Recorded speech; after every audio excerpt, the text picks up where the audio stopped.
যে মানুষটার জন্য আমি তাহাজ্জুদ নামাজ পড়েছিলাম, যে মানুষটার জন্য আমি কোরআন শরীফ পড়েছিলাম, প্রত্যেকটা নামাজের শেষে আলাদা করে 2 রাকাত নফল নামাজ পড়েছি যেন সেই মানুষটাকে আমার জীবনে পাই। কিন্তু ভাগ্যের পরিহাসে পেয়েও গেলাম। ভেবেছিলাম ওই সময়টাতে হয়তো আমি জিতে গেছি, জীবনের সব থেকে মূল্যবান জিনিসটা আমি পেয়ে গেছি। আমার জীবনে আমার আর কিচ্ছু চাই না। মানুষটাকে এত ভালোবেসেছিলাম যে বলে বোঝানোর মতো না। হয়তো আমি গল্পে বলে বোঝাতে পারবো না, ভয়েস দিচ্ছি সেটাও আমি বলে বোঝাতে পারবো না। তবে আমার মন জানে আমি এই মানুষটাকে ঠিক কতটা ভালোবেসেছিলাম। স্কুলে খুবই ভালো ছাত্রী ছিলাম, বলতে পারেন যে ফার্স্ট গার্ল ছিলাম আমি। পড়ালেখা কখনোই খারাপ ছিল না। পড়ালেখার জন্য আমাকে কখনো আমার বাবা মায়ের কিছু বলতেই হয় না।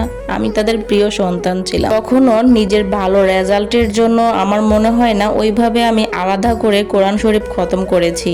কখনো আমি ওইভাবে আলাদা করে তাহাজ্জুদ নামাজ পড়েছি, কারণ নিজের উপর একটা আত্মবিশ্বাস ছিল আমি ভালো একটা রেজাল্ট করব, সবসময় সেটাই করতাম। কিন্তু যে মানুষটার প্রেমে পড়েছিলাম, যে মানুষটাকে চেয়েছিলাম যে এই মানুষটাকে আমার জীবনে লাগবে, আমি আর কিচ্ছু চাই না। যখন বিয়ের জন্য বাড়ি থেকে চাপ দিচ্ছিল, কিন্তু আমার মনে মনে তো সেই মানুষটাই ছিল যার জন্য আমি তাহাজ্জুদ নামাজ পড়তাম। তার জন্য আমি 5 ওয়াক্ত নামাজ পড়া শিখেছি। প্রত্যেকটা নামাজের শেষে আলাদা করে 2 রাকাত নফল নামাজ পড়েছি, শুধু তাকে যেন পাই সেটার উদ্দেশ্য করে। আমি একটা কোরআন শরীফও খতম করেছি। আল্লাহর কাছে চেয়েছি, হে আল্লাহ, আমি এই মানুষটাকে চাই, আমি তোমার কাছে আর কিচ্ছু চাই না, কখনো কিছু চাই নাই আমি তোমার কাছে, শুধু এই মানুষটাকে চাই। জানি না কিভাবে যেন পেয়ে গেলাম। ফ্যামিলি রাজি ছিল না, জোর করে বাবা মাকে রাজি করালাম, বিয়েও হয়ে গেল আমাদের। বিশ্বাস করেন খুব অল্প পরিসরে আমাদের বিয়ে হয়েছে। কিন্তু যখন এই মানুষটাকে আমি পেয়ে গেলাম, আমি হয়তো ভেবেছি পৃথিবীর সব থেকে সেরা দামি জিনিসটা আমি পেয়েছি। আল্লাহর দেওয়া আমার জীবনে সব থেকে দামি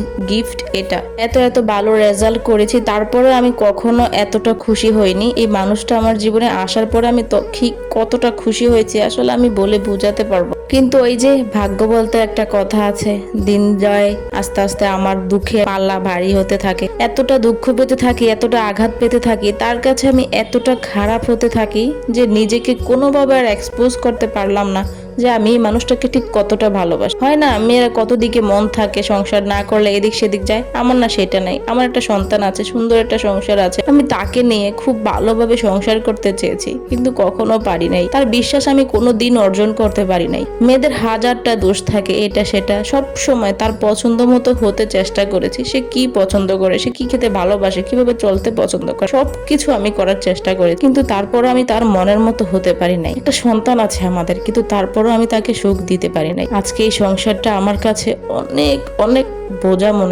মনে হচ্ছে এই সমাজটা যদি না থাকতো, এই সন্তানটা যদি না থাকতো, তাহলে আমি এই সংসারটাকে ছেড়ে অনেক দূরে চলে যেতাম, তাকে ছেড়ে অনেক দূরে চলে যেতাম। তার জীবনে নতুন কেউ আসুক, সে প্রায় সময়ই বলে যে আমার জীবনে যদি নতুন কেউ আসতো অনেক ভালো হতো, তোমাকে আমি চাই না। সে আমাকে পেয়ে আজ অতিষ্ঠ হয়ে গেছে। এরকম একটা অবস্থা, দুজনকে জাস্ট সহ্যও করতে পারি। জানি না কেন আমাদের মাঝে এই ভুল বোঝাবুঝি তৈরি হয়। মনে হয় একটা ভালো কথাও কেউকে সহ্য করতে পারি না। সংসারটা এত বেশি খারাপ হয়ে গেছে, সত্যি বলে বোঝানোর মতো না। মাঝে মাঝে ভাবি আমি বোধহয় খারাপ। বলে না সব মেয়েরা ভাগ্যবতী হয় না। আমি শখের নারী হতে সত্যি ভাগ্য লাগে। আমি বোধহয় সেই ভাগ্যটা নিয়ে জন্মাইনি। আমার সংসার ভীষণ ভালো লাগে, সংসার সাজাতে ভীষণ ভালো লাগে, সব সময় সংসার নিয়ে পড়ে থাকতে ভালো লাগে। এত কিছু করেও আমি স্বামীর মন জোগাড় করতে পারি নাই। সত্যি আমি ব্যর্থ। আমি জানি না আর কি করলে আমার স্বামীর মন আমি জোগাতে পারবো। তবে হ্যাঁ, আমি তাকে বলতে চাই আমি তাহাজ্জুদ নামাজ পড়ে তাকে চেয়েছিলাম, কোরআন শরীফ খতম দিয়েছিলাম তার জন্য। সেটা হয়তো ভুলই ছিল। আজকে ভাবলাম যে হ্যাঁ, এটা ভুল ছিল। তখন হয়তো আমি ভেবেছি আমি ভালো সিদ্ধান্ত নিয়েছি, কিন্তু এটা ভুল ছিল। কোরআন শরীফ পড়েও, আল্লাহর নাম শপথ করেও যে জীবনে ভালো কিছু না করার পরিবর্তে খারাপ কিছু হয়, সেটা স্পষ্ট প্রমাণ শুধু আমি শেষ কবে একটু মন খুলে যে হেসেছি আমি নিজেই জানি না। সত্যি আর কাউকে বিশ্বাস করতে ইচ্ছে করে না। নতুন করে ঘর বাঁধবো সেটা তো মনে কখনো আসতেই পারে না আমার। হ্যাঁ, আমারও প্রত্যেকটা মেয়ের মতো এখন বলতে ইচ্ছে করে সব মেয়েরা ভাগ্যবতী হয় না, আর সব মেয়েরাও স্বামীদের ভালোবাসা পায়। আমি কখনোই ভাগ্যবতী ছিলাম না।